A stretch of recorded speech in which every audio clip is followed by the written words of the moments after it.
আসসালামু আলাইকুম। Saudi 420 page থেকে যারা দেখতেছেন সবাইকে স্বাগতম, শুভেচ্ছা, অভিনন্দন জানাচ্ছি। আজকে জুম্মাবার, তো সবাইকে জুম্মা মুবারক। আমরা আজকে আসছি সাথে সবাই আমরা বাড়ি ঘরে। তবে কথা হইতেছে বর্তমানে যে কথাটার জন্য ভিডিও বানাতেছি, যে অনেকেই বাড়ির থেকে ফোন দিয়ে বলেন যে সৌদি আরবে আসার জন্য। তো বর্তমান যে পরিস্থিতি, এই পরিস্থিতিতে সবচেয়ে বেটার হইতেছে না আসা। কারণ সৌদি সার্ভারে একদম সমস্যা করতেছে, আকামা হইতেছে না। যাদের আকামা এই সপ্তাহের ভিতরে শেষ হয়ে গেছে তাদের আকামা একদমই হইতেছে না।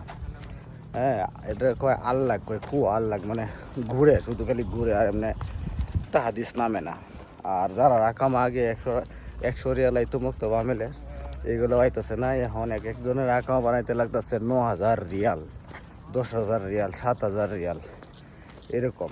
আর আকামা হইতেছে আপনার 3 মাসের আকামা হয়, 3 মাসের আকামা হইলে হইতেছে 45 রিয়াল। আর যদি 9 মাসের আকামা হয়তো 4,500, 5,000 রিয়াল এরকম দিয়া কেউ কেউ কোনো রকম মানে বানাইতেছে। তো বর্তমানে সবচেয়ে বেটার না আসা। কি বলো?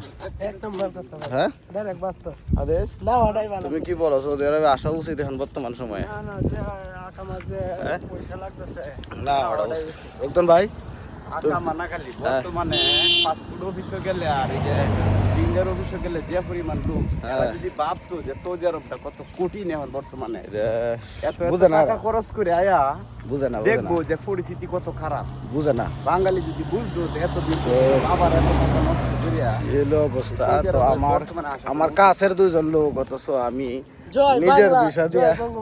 নিজের ভিসা দিয়া চেষ্টা করতেছি, তারপরেও আকামা বানাতে পারতেছি না। তো সবাই ভালো থাকবেন, সবার প্রতি শুভ কামনা রইল। জুম্মা মুবারক, আসসালামু আলাইকুম।